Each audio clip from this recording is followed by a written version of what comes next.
दोस्तों, नशा दौलत का नहीं, कामयाबी का रखो। जिद मोहब्बत की नहीं, मंजिल की रखो। Hello everyone, welcome back to my channel English by Chhavi sir channel पर आप सभी व्यूअर्स का बहुत बहुत स्वागत है। तो दोस्तों, आज के वीडियो में हम लोग डिस्कस करेंगे वर्जीनिया वुल्फ के एक फेमस एसे को जिसका नाम है ए room of one's own.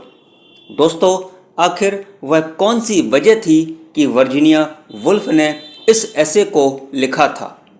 After world war first society में पॉलिटिकल, सोशल और कल्चरल चेंजेस आने शुरू हो गए थे और उस दौर की वोमेन ने भी अपने अधिकारों की आवाज़ उठाई, क्योंकि वर्जीनिया वुल्फ के समय वोमेन को न तो प्रॉपर एजुकेशन लेने का अधिकार था और न ही वोमेन अपना करियर बना सकती थी और न ही वोमेन के पास कोई फ्रीडम थी। दोस्तों, लेकिन फिर भी वर्जीनिया वुल्फ को 1928 में कैम्ब्रिज के दो वोमेन कॉलेज, न्यूनहम कॉलेज और गर्टन कॉलेज में वोमेन के ऊपर लेक्चर देने के लिए बुलाया गया था और यहाँ पर जो उनको टॉपिक दिया गया था वह वोमेन एंड फिक्शन के ऊपर उनको टॉपिक दिया गया था। तो इस ऐसे के माध्यम से वो सारी चीज़ों को वर्जीनिया वुल्फ ने बहुत अच्छे से डिस्क्राइब इस ऐसे में किया है।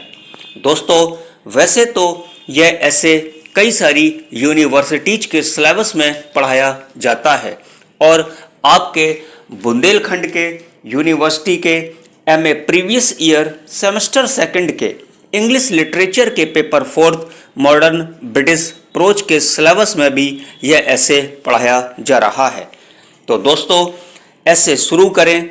आइए, इसके पहले वर्जीनिया वुल्फ की शॉर्ट बायोग्राफी और इनके ऐसे ए रूम ऑफ वंस ओन के कुछ इम्पोर्टेंट की फैक्ट्स को समझ लेते हैं। तो सबसे पहले वर्जीनिया वुल्फ की शॉर्ट बायोग्राफी को देखते हैं। दोस्तों, इनका जो बर्थ डेट है वो 25 जनवरी 1882 यानी 25 जनवरी 1882 को लंदन, इंग्लैंड में वर्जीनिया वुल्फ का जन्म हुआ था। इनकी जो मृत्यु हुई, जो डेथ हुई, 28 मार्च 1941 को इनकी मृत्यु हुई थी। दोस्तों, वर्जीनिया वुल्फ का जो ओरिजिनल नेम था वो था एडेलाइन वर्जीनिया स्टीफेन। याद रखिएगा, इनका ओरिजिनल नेम था एडेलाइन वर्जीनिया स्टीफेन। अब ये जो वर्जीनिया वुल्फ है ये prominent figure of 20th century यानी 20वीं सदी की ये एक प्रोमिनेंट फिगर मानी जाती हैं। Next point, prominent figure of Bloomsbury group. उस समय एक ग्रुप था जिसका नाम ब्लूम्सबरी ग्रुप था। ये उस प्रोमिनेंट फिगर थी उस ब्लूम्सबरी ग्रुप की। अब कुछ फेमस वर्क्स देखते हैं। इनके जो फेमस वर्क्स थे, a room of one's own, Mrs Dalloway, between the acts, Flush और फ्रेश वाटर।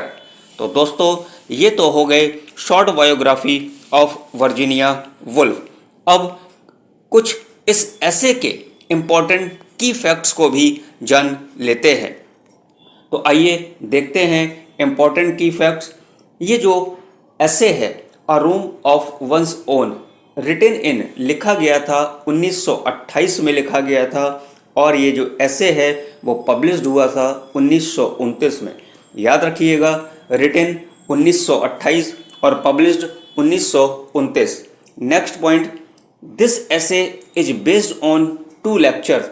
ये जो ऐसे है a room of one's own, ये 2 लेक्चर्स पर आधारित है। कौन कौन से वो 2 लेक्चर्स हैं देखते हैं। Virginia Woolf delivered in October 1928 at Newnham college and Girton college. दोस्तों, ये 2 कॉलेज हैं, न्यूनहम कॉलेज और गर्टन कॉलेज। ये दोनों वुमेंस कॉलेज हैं at the university of Cambridge. Cambridge university के ये दोनों ये वुमेंस कॉलेज हैं।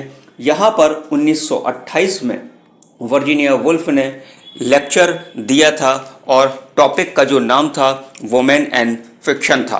तो दोस्तों ये तो हो गए कुछ इम्पोर्टेंट की फैक्ट्स। अब चलते हैं इस ऐसे की थीम पर। इस ऐसे की थीम भी जान लीजिए। जो इस ऐसे की थीम है वो 3 पॉइंट्स पर आधारित है। पहला, जेंडर इनइक्वालिटी, यानी दोस्तों वर्जीनिया वुल्फ ने अपने समय की सोसाइटी में जेंडर इनइक्वालिटी के बारे में बताया है। दोस्तों जेंडर इनइक्वालिटी से मतलब था कि मेल और फीमेल में काफ़ी असमानताएं होना।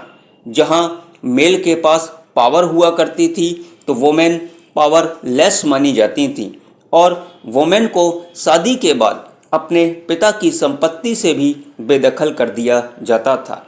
सेकंड थीम है सोशल रेस्ट्रेंट की, यानी सामाजिक बाधाओं की।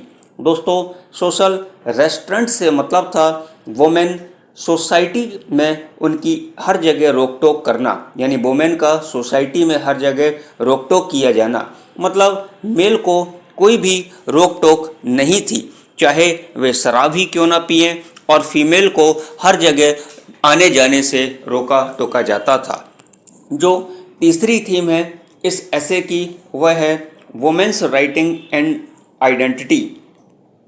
दोस्तों वुमेन्स राइटिंग और आइडेंटिटी से मतलब था कि फीमेल को लिखने और पहचान का कोई भी अधिकार उस समय नहीं था।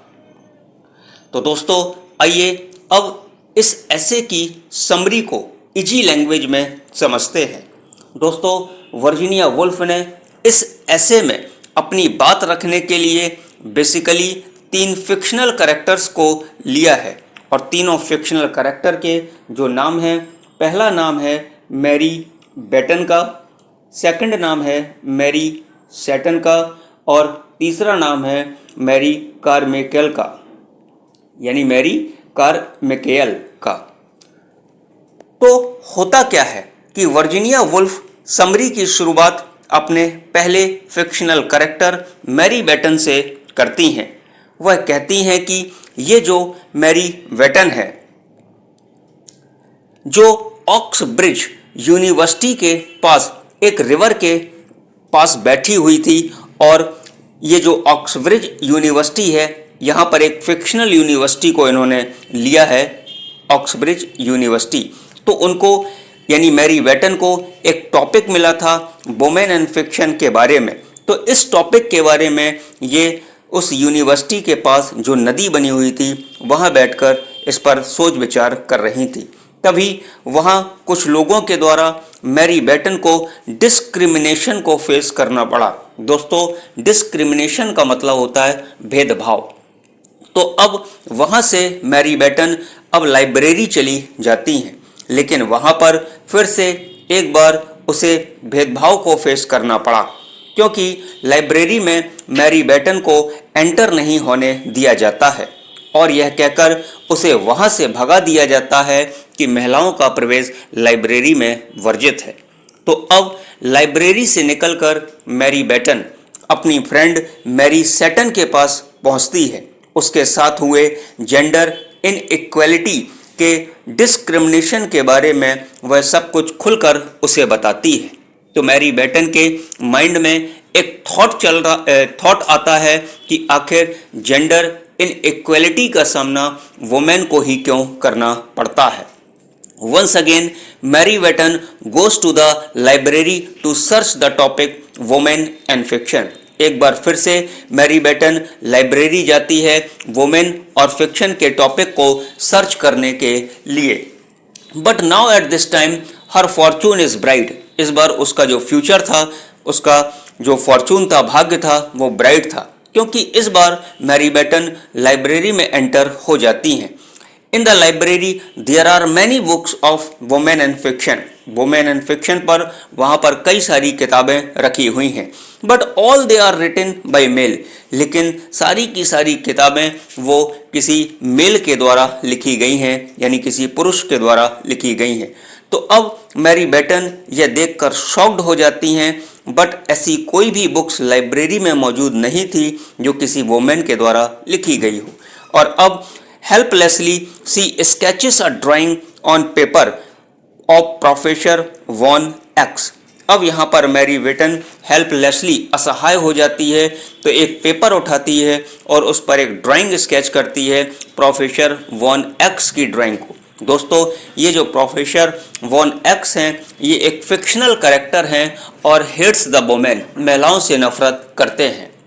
दोस्तों, इस ऐसे में वर्जीनिया वुल्फ किसी भी पर्टिकुलर राइटर को पॉइंट आउट नहीं करती हैं, लेकिन वे इतना जरूर कहती हैं कि राइटर्स वुमेन के अगेंस्ट लिखा करते थे। वर्जीनिया वुल्फ कहती हैं कि मैरी वेटन की फाइनेंशियल कंडीशन अच्छी है, यानी इनकी जो फाइनेंशियल कंडीशन है वो बहुत अच्छी है। उस समय यदि महिलाओं की फाइनेंशियल कंडीशन अच्छी होती थी तो उनके पास कई सारे अवसर हुआ करते थे। तो यहाँ पर वर्जीनिया वुल्फ कहती हैं कि उनकी फाइनेंशियल कंडीशन अच्छी है, इसलिए वो अच्छा सोच सकती हैं, अच्छा लिख सकती हैं, क्योंकि उनके पास समय ही समय है। तो अब इस ऐसे में वर्जीनिया वुल्फ की कैरेक्टर मैरी बेटन सोच रही हैं आखिर वह कौन सा रीजन था कि एलिजाबेथन टाइम में क्यों वुमेन राइटर ने पोएट्रीज को नहीं लिखा। अब ऐसे में वर्जीनिया वुल्फ ने बिशप को क्रिटिसाइज्ड यहाँ पर किया है। तो पहले मैं वो आपको लाइन्स बता देता हूँ जो बिशप ने लिखी थी। बिशप ने लिखा था कि cats do not go to heaven, women can not write the plays of Shakespeare. तो वर्जीनिया वुल्फ क्रिटिसाइज करते हुए कहती हैं कि Shakespeare earned name and fame in this world, कि विलियम शेक्सपियर ने इस संसार में बहुत ज़्यादा नेम और फेम कमाया था। लेकिन एलिजाबेथन एज के दौरान जुडिथ, जो शेक्सपियर की बहन थी, उसे शेक्सपियर जितना न तो नेम मिला और न ही शेक्सपियर जितना उसे फेम मिला, उसे पहचान मिली। शायद इसका कारण जुडिथ का वुमेन होना हो। तो यहाँ पर वर्जीनिया वुल्फ कहती हैं यदि वुमेन को भी मेल जितनी अपॉर्चुनिटी मिलती तो वुमेन भी आज सोसाइटी में अपना नेम और फेम कमाने में आगे हो जाती। यहाँ वर्जीनिया वुल्फ का फिक्शनल कैरेक्टर है जिसका नाम मैरी बेटन है। तो इसके माइंड में एक थॉट चल रहा है कि क्यों वुमेन ने नॉवेल्स ही लिखे, उसने पोएट्रीज और ड्रामा क्यों नहीं लिखा। तो वर्जीनिया वुल्फ इस पर अपना पॉइंट ऑफ व्यू रखती हैं और कहती हैं कि नॉवेल्स लिखने में ज़्यादा एक्सपेरिमेंट नहीं होता है, जबकि पोएट्री लिखने के लिए लोनली प्लेस चाहिए, यानी एक पर्सनल रूम चाहिए। तो अब इस पर वर्जीनिया वुल्फ जेन ऑस्टिन का एक एग्जाम्पल देती हैं और कहती हैं यदि जेन ऑस्टिन के पास लोनलीनेस होती, यानी एक प्राइवेट रूम होता, तो हो सकता था कि उनकी राइटिंग और भी अच्छी होती, क्योंकि वास्तव में वे बहुत टैलेंटेड थीं। तो अब यहाँ पर मैरी बेटन वर्जीनिया वुल्फ के एक फिक्शनल कैरेक्टर के वर्क को रीड कर रही हैं और ये जो फिक्शनल कैरेक्टर था वो था मैरी कार्मिकेल का, और इनके जो फिक्शनल वर्क का नाम था उस वर्क का नाम था लाइफ्स एडवेंचर। उसको ये रीड कर रही होती हैं और Mary Beton is shocked to read her work. यहाँ पर उसके वर्क को पढ़कर शॉक्ड हो जाती हैं एंड सेज दैट, कहती हैं there are many mistakes in the plot, कि उसके प्लॉट में बहुत ज़्यादा मिस्टेक्स थी, and lack of flow writing, और फ्लो राइटिंग की कमी थी, एंड लैक ऑफ सिंटैक्स, और सिंटैक्स की भी बहुत कमी थी। तो दोस्तों, ये था वर्जीनिया वुल्फ का ऐसे अ रूम ऑफ वंस ओन। आपको कैसा लगा कमेंट करके ज़रूर बताइए, और यदि आप चैनल पर नए हैं तो English by Chhavi sir channel को सब्सक्राइब करें, बेल आइकन को प्रेस करें। दोस्तों, वीडियो अच्छा लगा हो तो वीडियो को लाइक करें और अपने लेवल पर अपने दोस्तों के साथ शेयर करना बिल्कुल भी ना भूलें। तो मिलते हैं आपसे नेक्स्ट वीडियो पर, तब तक आप खुश रहिए, मस्त रहिए और जहाँ रहिए प्रसन्न रहिए। और हाँ, आप अपना और साथ साथ दूसरों का भी ख्याल रखिए। Thank you for watching.